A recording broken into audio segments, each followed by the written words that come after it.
Live Lounge. Today's all about sowing the seeds of your action plan as an entrepreneur. What does that mean? Big ideas are exciting. They spark energy, ambition, and vision. But for entrepreneurs, ideas often become businesses, especially when they're followed through with action. That action doesn't have to start with massive launches either, or bold moves. It's just about taking that first step. It starts by sowing the right seeds and doing it deliberately, taking that aligned action. An action plan is not about doing everything at once either.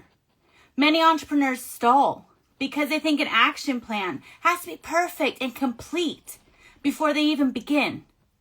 But the reality of it is, the action plans are grown. They're not built. Just like planting seeds, you start small. One clear goal, one vision, that thought, that idea. And then a few practical steps and a realistic timeline. You don't plant an entire harvest in one day. You plant what you can manage and you tend to it consistently. Those seeds that match your season, the season of your business, what's going on in your business right now. Everybody is at a different place. That's why we talk about staying in your own lane, following your own action plan, because there is enough room in the sky for all the stars to shine. Everybody has their moment. Everybody has their time to learn lessons. Everybody has their time to sow seeds, their quiet times, their busy times. Each industry is different, and that's okay. You don't plant an entire harvest in one day. You plant what you can manage, and you tend to it consistently. That's why we talk about our action plan, that accountability for yourself, your team, to move that forward in your business. The C is for cadence, what you're doing and contending to continuously.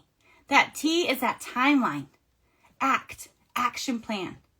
Not every idea needs to be acted on right now either. One of the most important entrepreneurial skills is knowing what to focus on and what season.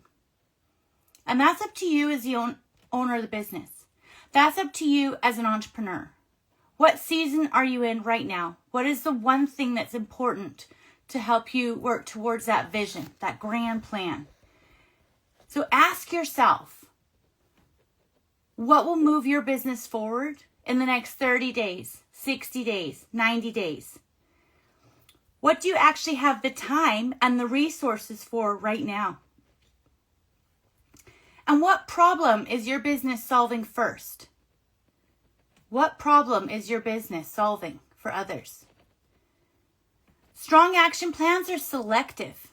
They focus on what matters most right now. Not everything that could matter someday, but right now, what matters most to your business, to your clients, to your community, to your customers, to your team. Big goals need to be planted. Plantable action, sowing the seeds of your action plans. Goals like I'd like to grow my business are too vague. They're too vague to act on. You can't create an action plan with I'd like to grow my business. It's like throwing the seeds in a field and not knowing where they land. What does that look like? Wildflowers. But it doesn't look like crops you can harvest, does it?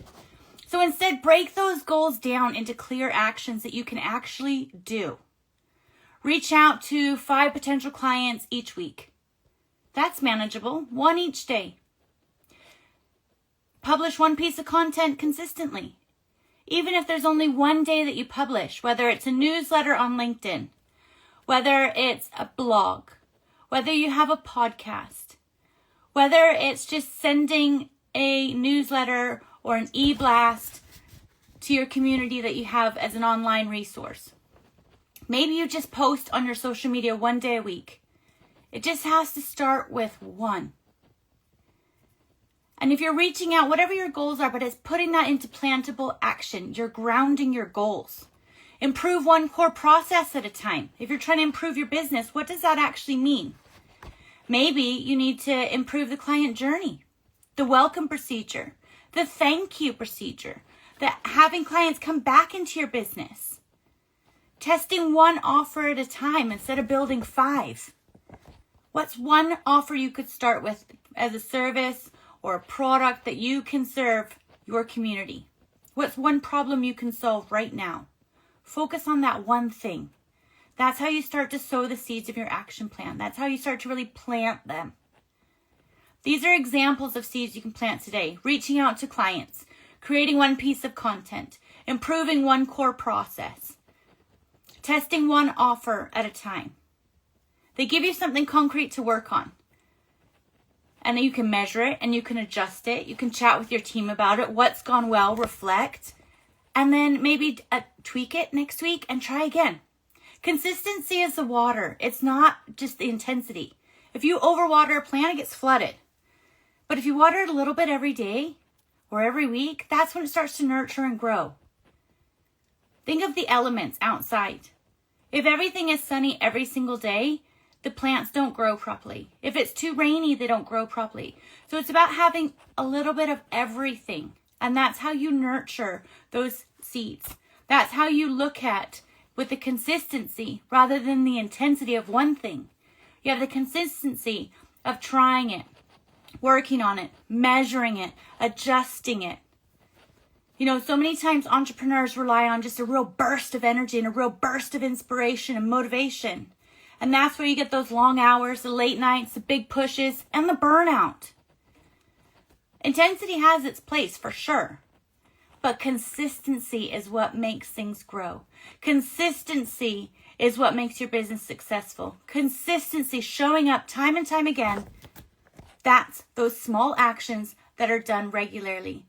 That's how you get that traction in your business. Showing up even when the results are quiet. Repeating tasks that feel boring, but they're necessary for your business. Sticking with a plan long enough to see the patterns. When you think of farming, you don't just dig up seeds every day to check that they're growing. You have faith. You trust the process. You know you've planted the seed. You know that you're nurturing it with water and food and whatever else it needs, and you keep watering it. And all of a sudden, a little shoot pops through. And then you go, yes, it's growing. But you need to protect time and you need to tend to what you plant. So whatever your ideas are, focus on that one aspect. Really look at it. Really focus on having that clarity in your goals. Break them down into actions that you can actually do. That's why we talk about the daily do's. And then you look at the weekly wins, what's gone well. The monthly musts. Block time on your schedule specifically for those things. The revenue generating tasks, strategy and review, skill building, following up and refinement. And that goes with clients after you've served them. That goes with your team when you've given them a task. That's how you keep it going. It's not busy work. It's tending to your future business. These activities can be performed in your power hour. We talk about your power hour all the time. That 1 hour on your calendar that you need to focus on. Things that move you towards your goals. Move the needle forward. Whether it's creating new revenue generating tasks. Whether you're looking at strategies and reviewing how you can make it better. Whether you're focusing on your skill building, learning new skills, upskilling your team. And then following it up. What's going well? What do we need to improve? What do we need to adjust? How can we measure this? Regularly reviewing is not on what's working and what's not working. That review is important because that's how we learn. That's how we further to grow and develop. Are these certain actions producing the results that you want? Are there tasks that are actually draining your time and resources rather than giving you a return on investment? Do your priorities need to shift? Do you need to outsource? Do you need to delegate? Pruning is also part of that growth. So letting go of what no longer fits or what no longer creates purpose in your business. And it creates that space to say yes to new things. So by pruning and going, you know what, that doesn't really work. Let's not do that. Let's try this. We all have the same amount of hours in the day. It's up to each and every one of you on how you spend that. So once you start moving, you're learning what your audience responds to. what your strengths, where they actually lie. What are your team members good at? What are you good at? What do you actually enjoy working on in your business? And what's not really worth your energy? That momentum sharpens your direction. And listening and learning and moving forward. So sowing those seeds of your action plan is not about rushing and forcing results. It's about committing, being steady, those intentional steps that align with where you want to be and where you're headed. So plant carefully, show up consistently, adjust when you need to, and overall, your results will speak for themselves. I wish you all a prosperous week. Thank you so much for tuning in. Take care. Bye.